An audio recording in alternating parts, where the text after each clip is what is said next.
In addition to writing poetry, which explores personal development topics, I am very interested in raising up a generation of inspired and empowered leaders. So today I want to explore a topic that's central to leadership, and that is carrying a project through from beginning to end, despite the natural and normal loss of enthusiasm along the way. Many of us have learned the hard way.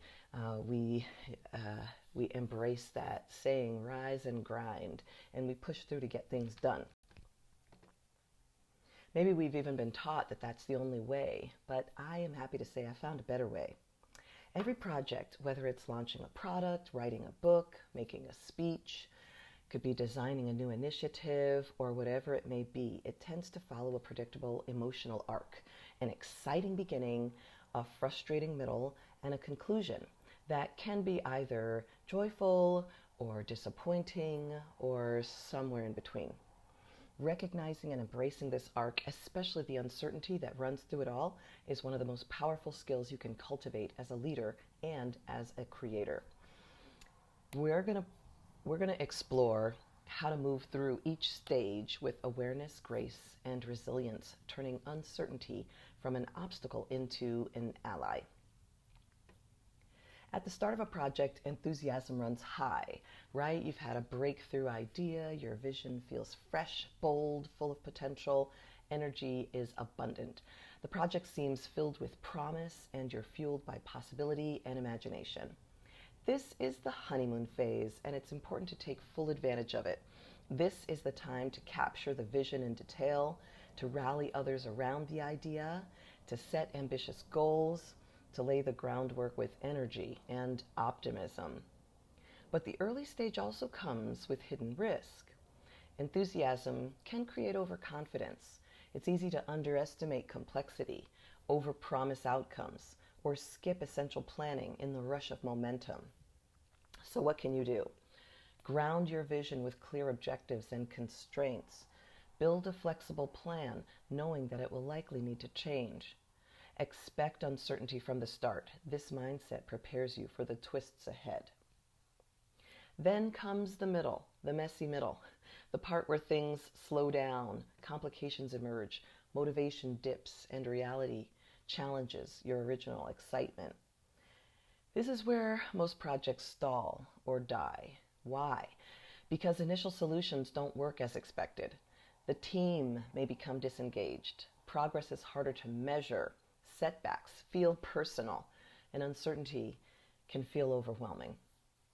You might question the original idea. You might wonder if you're the right person to lead this. You may even feel tempted to start something new because beginnings feel easier than middles. But this is exactly where growth happens. It's where leadership is forged, creativity is tested, and resilience becomes more valuable than brilliance. The middle is where uncertainty demands your trust, not blind optimism, but trust in the process, in your adaptability, and in your original intention. So what can help? Normalize the dip. Know this is a natural, even necessary part of the journey. Break the work down into smaller wins to rebuild momentum. Revisit your why. Realign with the purpose that energized you at the start. Talk openly about doubt. It's easier to carry uncertainty when it's shared. Eventually, you reach the end. But the end doesn't always look the way you had imagined. Sometimes it's a triumph. You exceed your goals. People love the outcome. The work resonates. You feel proud, energized, and validated. Other times it's quieter. The launch falls flat. The book doesn't sell. The product isn't adopted. Or perhaps the work was good, but the personal reward didn't feel as rich as you'd expected. Both endings are part of the creative life. Happy endings affirm your effort, but they can also lead to a false belief that outcomes are always predictable if you work hard enough. Disappointing endings, on the other hand, teach you about humility, iteration, and how to uncouple your worth from the results. What's universal in both is the opportunity to reflect and integrate. What worked well and why? What would you do differently next time? What did you learn about yourself, your team, or your process? Embracing this reflection without shame or ego makes every project a step forward, even if the destination wasn't what you had imagined. At every phase of a project, uncertainty is present. At the beginning, it takes the form of excitement and risk. In the middle, it shows up as doubt and ambiguity. At the end, it reveals itself through outcomes you can't fully control. Most people try to eliminate uncertainty by planning harder, predicting better, or waiting for perfect conditions. But this can be a trap. The truth is, uncertainty is where the magic happens. It's where your best ideas evolve, where unexpected insights emerge, where personal growth is unlocked. Rather than trying to overcome uncertainty, try to learn to dance with it. Here's how you can do that. Practice curiosity over control. Ask, what might this teach me? Instead of, how can I fix this? Stay present. Focus on the next step instead of obsessing over the whole path. Create space for feedback. Let others challenge and improve your work. And celebrate progress.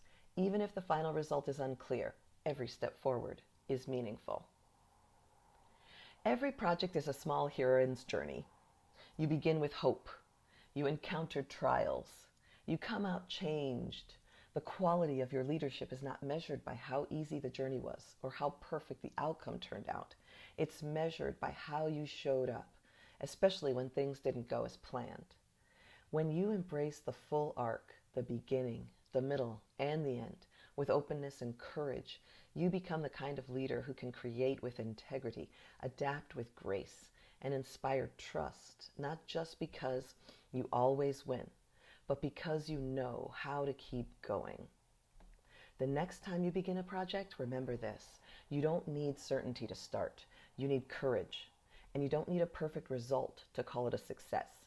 You just need to learn, grow, and finish. Because sometimes the most powerful outcome is not what you built, but who you became along the way. I leave you with a poem I wrote about the process. It's called Begin Again. The beginning of things is messy. I don't know where I stand. I'm always second guessing. Will this be sinking sand? The middle of things is scary. Did I go astray? Should I go on or turn right back? I can't quite see my way. The end of things is balanced. I get my way or not. Laced with regret or victory, I know just what I've got. So here we go again. Of this I can be sure. I'm beginning once again. Live life. Be insecure. I hope that helps inspire you to I hope that inspires you to be bold and courageous as you begin again.